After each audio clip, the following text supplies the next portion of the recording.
it's Nigel. Welcome back to my channel. So today I have my friend Gordon with us, and he is going to help me decode this movie, Nope. And I'm really excited because I loved this movie. I was excited to watch it. I was excited to talk about it. How do you feel about it? I went into this movie not really knowing much.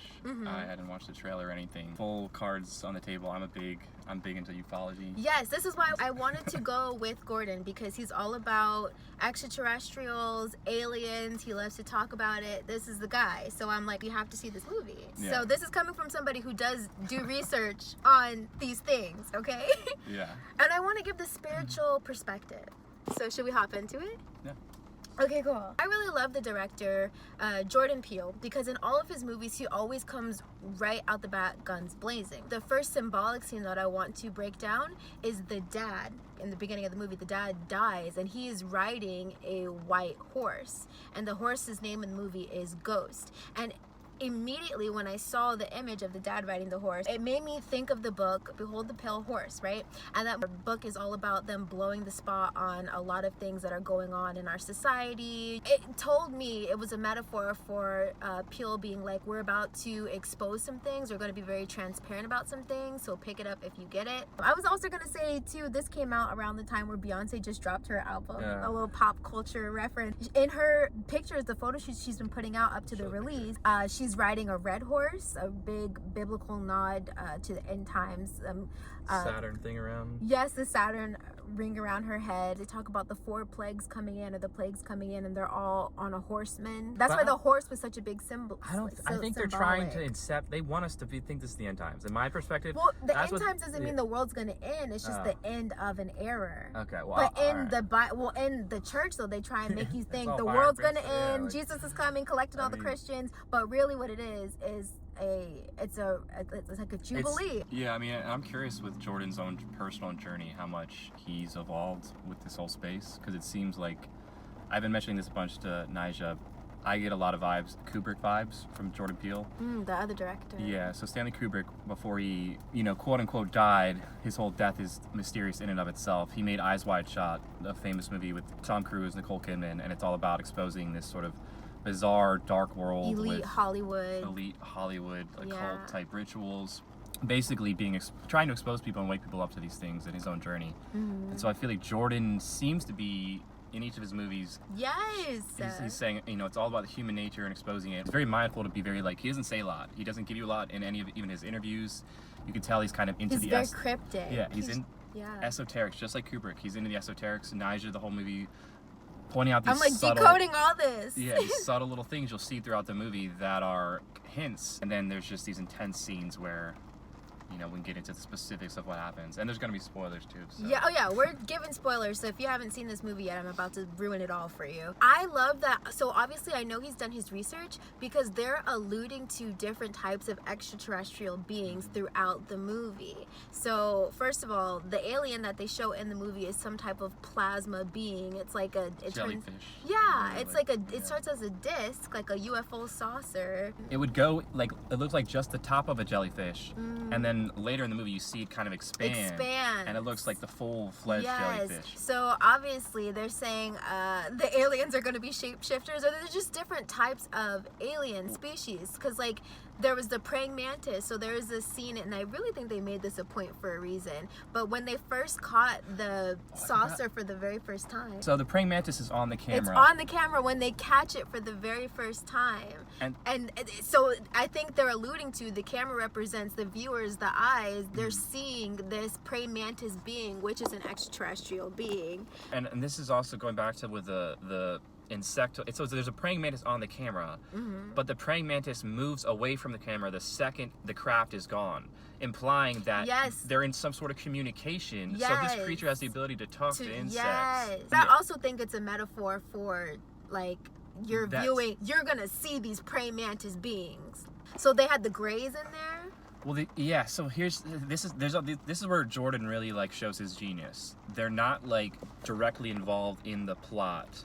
They are subtle sort of nods to ufology, right? Like, hey, yes. you guys know about these grays that people talk about. Here's a nod to that with this kind of funny joke scene where the kids are dressed like that. Here's a nod to the praying mantis. Here's a nod to the reptilians with the reptilian beings. Yes. Okay. So Keke Palmer so in the movie. Yeah. I'm lit. She was wearing, the back of her shirt said the lizard Jesus, right? Yeah. Huge anyway, because in like Christianity, they believe that Jesus is coming back, right? And so, but a lot of people in the spiritual community are like, if there was a stage coming back of Christ, it would be the Antichrist. It wouldn't be the real Christ. And so it's funny that her shirt said the lizard Jesus or whatever, nodding to the reptilian Jesus coming back, some type of species coming. So people, if you're out there who are into ufology, you've heard a big, sort of one of the big psychological operative narratives is that there's going to be a fake UFO coming. A fake coming. Right. Or they used to call it Project Bluebeam, didn't they? Exactly. That's the term. Fake projection in the sky. Yeah, the government's Project Bluebeam or Starlight. I think it's Bluebeam. But there's actual documents talking about how they're going to stage some type of... And witnesses, like the woman who worked with, I believe, the rocket scientist, Werner von Braun, and at Fairchild Industries. But basically, once again, this is Jordan Peele doing his research. He did his research. He knows all the different angles, the narratives, and he's giving nods to that. I think he's just showing you all the different ones, and he's like, I don't know, but these all could potentially be real. And that's where I am. I'm like, I think it could be this. Like, so first I was a little bit, I was a little bit annoyed when they tried, like, a big part of it is this craft, and this is a big spoiler, is it's not like aliens in a craft driving it around. Yes, the craft is the alien, is the ET. Yeah, it's an actual being. It's what they showed us. Yeah, it's an actual sentient being. It's like a shark basically. It's a predator that can camouflage itself like a cloud. Like a cloud, a jellyfish. Yeah. So it's like chameleon like, Yes. And then it can actually, it sucks people up like a tornado basically. Yes. And then you see them get eaten and it looks like they're being birthed, but it's just these so weird I want to talk about that. So when the saucer alien ET thing comes and sucks people up, I said it looked like people are being reborn, because it looked like they were going through a birthing tube, but instead of coming down the birthing tube, they're going up the birthing tube. So they're like intestines. They're being reborn. She's reborn. You can say reborn, or it can just look like the intestines of a creature eating you and being inside of it. If I'm decoding it, it's people being reborn now that they've interacted with this phenomenon that is the ET coming to Earth. Yeah, it's an intense scene. Yeah. I mean, if you have any sort of claustrophobia, it freaks you out. Come on, that was crazy. There's a lot of biblical reference in this. Well, come on. We'll talk to this. This is a lot about black culture. Yes! Come on, somebody. Okay. And their relationship with this topic. Yes! And he's just like, that's why this movie's named No. No. Okay. Lots of biblical reference. And I think, again, black people know the church. A lot of black people are religious and in the church. But I also appreciate that he didn't make them like super religious or whatever. But a lot of biblical nods. The lizard Jesus is a biblical nod. The bleeding on the house. So there is a scene where the saucer comes and sucks people up, and then it has to release all the waste, and it's showering over the house, and it looks like it's raining blood. Blood of Christ or something. It's again, it's a shower, a rebirth. They're being cleansed in this new knowledge that there is life outside of Earth. But yeah, just lots of biblical references. They always talk about. He's very messianic. The main lead. OJ. I love him. He's got a very messianic vibe. He's just so chill, nonchalant. Yeah. Yes. I loved his vibe. And also just on the creature, or on this the actual craft, it's basically predators, how they are kind of putting it out there. And it's the nature of the creature to hunt. So basically, I'm kind of at the point now where I don't necessarily consider it good or bad. It's just the nature of it being just like a shark. Like, we don't consider really a shark good or bad, or a bear. Yeah, it's just what it does in its nature. Which I appreciate this angle as well, because I feel like if and when the aliens do come out, I think they're gonna try and make it a scary thing to invoke fear in people. Like, oh, fear the aliens, don't leave your house because of the aliens, fear abduction, blah blah blah, right? As a tool to manipulate people. Yeah, I mean, I think just in general, you really get two drastic responses to this topic. It's either like fear or love. When you bring up UFOs, or it's either, I guess it's either believe or disbelieve. Yeah, basically. But like, there's this huge element of fear around it that I think that the creature, and this creature, by the end of it, a big part of the role of the main character is he's a horse trainer, and his whole thing is he learns how to break animals, and so his whole thing is understanding the animal and learning how to break it. And by the end, that's sort of metaphorically what occurs with it. It opens up. He finally breaks it, and it allows himself. It does this really weird, bizarre thing with its like mouth or something that where it communicates. It's trying to like hypnotize him or something, but he's like, no. But it's an extremely intelligent creature, and I still don't know. I still don't. As an open question for me, I don't know if this creature is either made or grown. It gives more the vibe like it's an organic being that just is like grown, you know, like somewhere out in space and came here. But it's intelligent and can talk to nature. Which plays on that when people say Earth is the harvesting planet, or other species come to Earth to harvest the people or harvest the energy, blah blah blah. This crap did come here to harvest the people. Like they're eating anyway. And I mean, in general, it is amazing writing, amazing acting. Jordan Peele wrote, directed, and produced this. It's a very original plot. Honestly, one of the most original plots I've seen in a long time. And extremely cinematic. I love to see big budget. The black cowboys. That made me really excited. Or just to see black representation of black people in such a, like, they had a ranch, they had horses. That really got me excited about the movie anyway.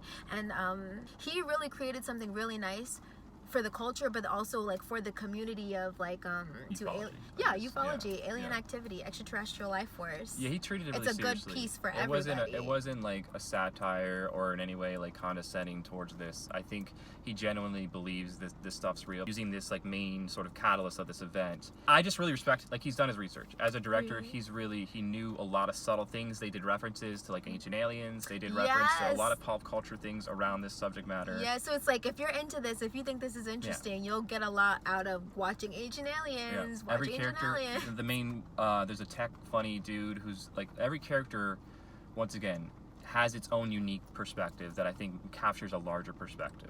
So back to the spiritual components, I totally believe that the filmmaker in the film who had his little digital or non-digital camera, little film camera. So in my opinion, I think he sacrificed himself for the cause. Whenever the alien came back through and he was like, we didn't get enough footage, or we can get more footage. What do you say, like the money shot or golden hour or something? The Oprah shot. Yeah, something like that. And so he threw himself out there and kept recording, knowing that thing was gonna suck him up. In my opinion, I think that represent him being sacrificed for the cause of the collective awakening or awareness of this happening. There's always a sacrifice that happens in horror movies, like from the spiritual perspective, but that's just what I think. It's usually typically the black person who's sacrificed in the beginning of a lot of horror movies. I don't know. I mean, I feel like his character was unique. His character, he's watching a lot of, they cut to him and he's watching like predatory film of like a lion fighting a snake and all these things. And he's always watched Predators and been this amazing cinematographer. And this was sort of the ultimate impossible shot. And I don't know, there's just, I think, an element of this that's just, it's fascinating from just a purely, I guess, xenological perspective, like a new species. Like, this is such a rare new species for people who enjoy species, and so this is also like. So you have to kind of see them in that light of like, it's just another food chain. If we're on the food chain, they're just above us on the food chain. Like lion, gazelle. Where's the lion? Where's the gazelle? We would be the gazelle, and this would be, you know. I mean, ultimately, like there's creatures on planet Earth, and there's probably creatures in space and on other planets. And it's really just, Jordan is also normalizing this, which I really appreciate. He's making this whole topic a lot less taboo. He's, I think, just trying to be like, look, especially within his niche angle with black culture, of like, look guys, we can't just dismiss this because it's awkward. Because the movie's called Nope. Like, as soon as we talk about, what do you guys think about aliens? Nope, we're not going to talk about it, we're not going to touch it, that's not a real thing. He was at parties they don't probably. Talk about it in the church. Exactly. He's going to parties in Hollywood or in black culture, and they probably all did that, and he's like, that's a good title. And he's like, no, but I do want to talk about this, and I want to tell my people about this, so let's talk about it. And they were saying the acronym for Nope is not of planet Earth. And it's like a joke between them that's what that meant. So I like that as well. So there is something about the universal law of consent, and it's been coming up as an archetype. So in the film, you have to make eye contact with the ET creature for it to be able to take you away. Yeah, I think that's another biblical reference. Is it Sodom and Gomorrah or something like that? One of the stories about how they were like trying to escape or flee, and God said, or the angel said, whoever said, if you turn around or look back, you'll get turned into a salt pillar. So same thing, it would be your demise to look back. It would be your demise to look at the creature, the extraterrestrial, because you're consenting to it. So something about like the knowledge, once you are aware of it, once you see it, once you observe it, you're consenting to expanding your consciousness in the way, knowing that it exists and now it can take you, is my takeaway from that. Just something about consent. It's a really big universal law, and apparently the extraterrestrials abide by it as well. Yeah, so I don't know where it cut out. We got the Illuminati fucking with us. We're getting too deep. Just kidding. When you do what's called a CE5, a close encounter of the fifth kind, it was created by this guy named Dr. Greer. But basically, I've actually done a bunch of them with friends when I was living in Colorado. And a big part of it is you're doing a group meditation. You're kind of visualizing yourself in your mind's eye from space as if you're doing Google Earth to where you are actually on Earth. And the whole theory is that the extraterrestrials have some sort of ability to actually tap into your consciousness, and it helps them be able to sort of give directions to where you are, essentially. It's also like remote viewing, how you can just like see things or know what's in the room, what's around without physically being there. And like in this movie, Jordan Peele touches on that because once again, this craft has the ability to, through consciousness, most likely, interact with this like, grasshopper or praying mantis creature. So this being seems to be super advanced, but it's still an organic being. And essentially, though, when you do see vibes, though, a big part of it is you're giving consent, and you're really trying to let the craft feel basically that your free will is not being infringed upon. And this also comes from Star Trek. If you guys are familiar with the Prime Directive, there's a lot of very real life bizarre crossover with that show, and apparently how things potentially work from people who have had experiences. So it's an alien law. Like they can't interfere with what's going on the planet. They can't interfere with the evolution. Exactly. Unless humanity reaches a state of being evolved. If we evolve enough to be able to handle it. And that is when we are really going to see alien contact. I feel like movies like this are grooming us, prepping us, getting us comfortable. Exactly. With the idea of extraterrestrial life force, because if and when it happens, which is coming soon, I mean, they already in our government have didn't Trump create the forces Space Force? Exactly. So this is a real thing. Our government's preparing for this. Like, y'all better prepare too. And I don't want to hear none of this. Aliens aren't in the Bible. Okay, it's happening. I mean, Jordan, once again, like in the movie, they even have references to the Navy and what happened in modern day times with the Tic Tac sighting. So Jordan is very, very well versed on this stuff. And this is a partial fictional way of him doing his own version of disclosure. And he's up there with the elites. He's rubbing elbow. Like they gave him a studio in Universal to create this project. Biggest budget he's ever had. He's around the people who are aware of the occult knowledge of extraterrestrials and all the other insidious things happening in Hollywood. Talk on that, because that's a big component of he's trying to show how Hollywood is a spectacle culture and how it's insidious kind of. And it's all about the spectacle. Like when something crazy or horrendous happens, the first thing society thinks is, let me get it on camera, let me pull out my phone. It's just tweet about it. Yes, it's like that movie that came out on Netflix, Don't Look Up or whatever. And about how instead of people being like, what can we do to stop this? What are we going to do about this? Everyone's like, oh, I'm just going to tweet about it. I'm just going to record it when it happens. So. Or they're at like the MAGA style rally. Right. So they're just saying society is just so fixated on. Distracted by the spectacle. Is what he was saying. And Jordan, I think, is really like, look, we need to wake the fuck up. Because this is happening. Like, this is happening. It's real. And we're so distracted. And again, the black community might hear this and be like, nope. But like, this is why he named it Nope. Like, we already know you're not going to believe it. You're not going to buy it. You're going to be dismissive. But no, we need to talk about it. Can we have this conversation? Because aliens are real. Like, nobody knows, even within ufology, I don't care who you are, nobody knows 100% exactly what they're seeing.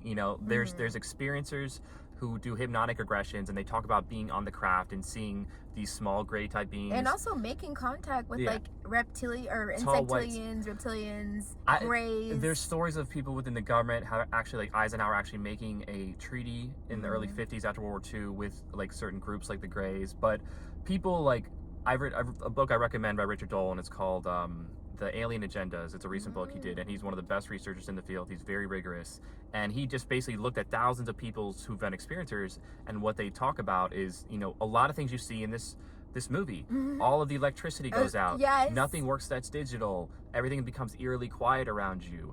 And because then the animals know. Yeah. There's also the thing about the animal component. Yeah. The animals are going to be a really huge signal, and I guess they know this as well because like the movie Bird Box, the birds were the big indicator when all the shit was hitting the fan in society. So they're letting you know, like, when this stuff happens, if and when, look to the animals because they're going to know what's up. If you guys watch Skinwalker Ranch, the show on History Channel that's really big right now, look, this happens on that show. The cows either die mysteriously, the cows act weird right before there's major sightings on the show.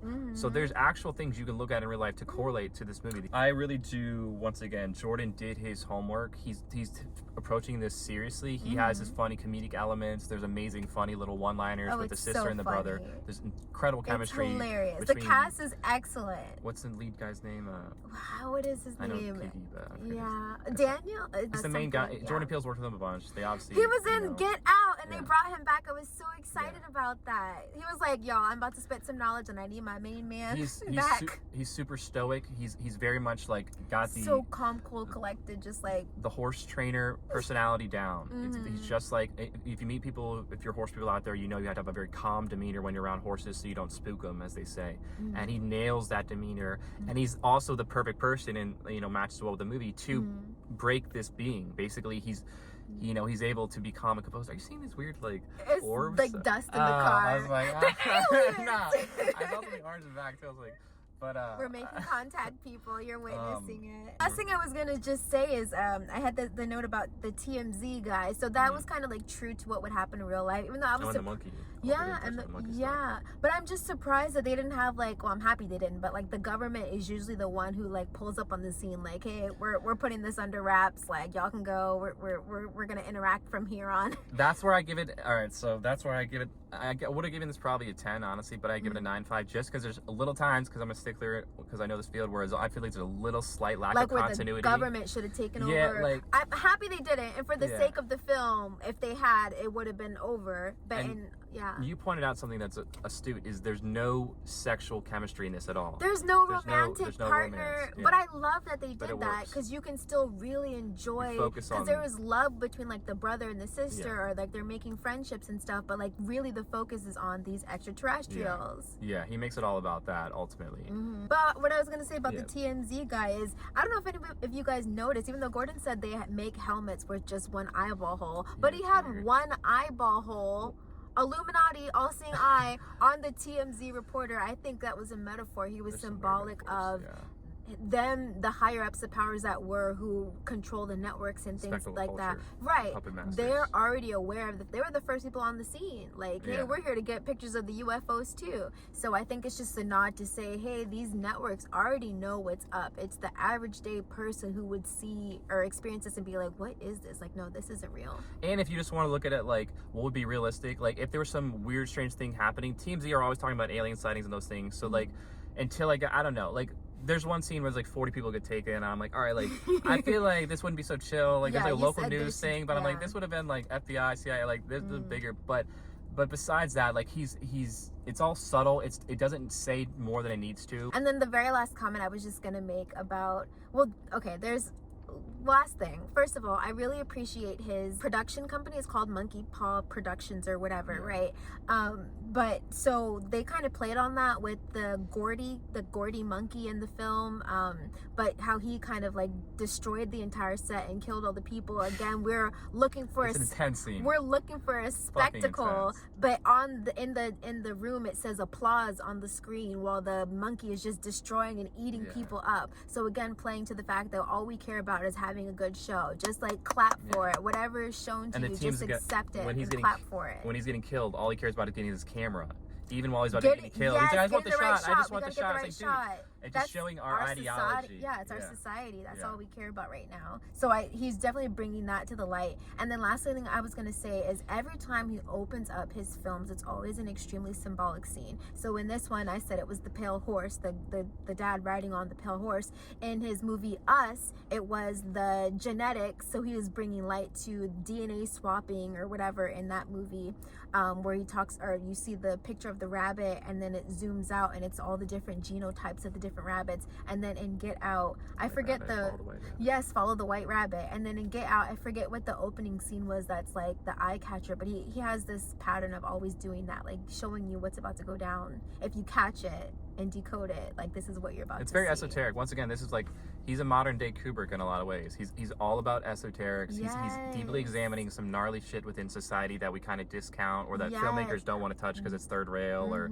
that was his conspiracy theory. It's just a conspiracy. So he's like making fun of it. It's satirical, but it's like, no, what if this did happen? This is a paradigm shifting movie to match the times. He couldn't make this movie 5 years ago. He did say people weren't ready. It wasn't ready within the zeitgeist to accept certain things and premises. And they wouldn't have let him. They would have been like, no, we're not going to let you talk about studio. this. We're not ready for you to talk about this. But now they're, again, grooming and prepping people, because I think they're going to try and warp the narrative and say, be afraid of aliens. Even though, again, we're coming from the perspective of, we think extraterrestrials kind of cool. We wouldn't mind having contact. You know, I'm sure there's some that are kind of scary. There's, I think there's good, there's but bad, humans are meant to have contact, I think. But I think we're meant to merge. 95% of all current media or movies made about extraterrestrials are always scary. It's always scary. Why is that? You know, it's Spielberg. E.T. is one of the only few ones that he actually knew some heavy duty things. And Close Encounters, he made that as well. Close Encounters of the Third Kind. Both these were positive movies made by Spielberg, because there are some really benevolent, amazing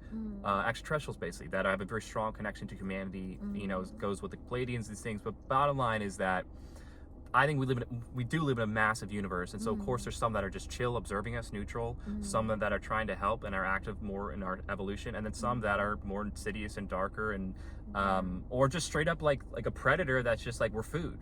Like, to them we're just straight up food, and it's not even like good or bad. It's just it's nature. It's a new time, a new era. And from their angle though, it seems like they're trying to make their cult mainstream. Right, that's from my perspective. They're trying to make transhumanism, this cult of technology, normalized. And I feel like Jordan and certain people within Hollywood are like, no, fuck this noise. I don't want to go along with this agenda. I'm trying to expose it. So it seems like it is an expose of trying to call them out. Like, a lot of it is a call out. I want to know if Jordan's a good guy or a bad guy. I think he's good. No, I feel like he's got a good heart. Yeah, I don't see him as part of the club. But I loved his film. You guys go watch this movie. You think they should watch this? Your final rating? My final rating, I think the movie was excellent. I thought it was going to be a slow burn. I thought they weren't going to show us anything till the very end. There's sightings of aliens throughout the whole thing. I love the cast. I love how he did it. I love the cinematography. It's very aesthetic. Yeah, great shot. Yes, again, I'm excited for Black people. I'm excited for them to see this movie, and I'm excited for other people who aren't Black to see Black people in a film and not show their asses. I'm excited for that. If you want to see how Black people react to UFOs, like, watch Nope. It's excellent. I love it. I give it a 9.5. Okay, I have to give it a rating. Yeah, that people want to know. I would give it a 9. I can't give it a 10 because I think it. I like when I don't know. I haven't seen the best of the best. I think it's pretty good though. I would give it a 9. I would highly recommend that people should watch this. It's definitely in theaters. I think it's worth it. He made it for theaters. See it in theaters. The sound, the craft when it's over top, it's fucking intense. Imagine seeing, and also just like how beautiful the lands, the rolling mountains, the horses. Like, you got to see it in theaters. Okay, guys, thank you so much for watching, and thank you, Gordon, for being in my video. And yeah, you guys let us know what you think in the comments. Did you see Nope? What are your comments? What do you think about our stuff? What? Okay, bye!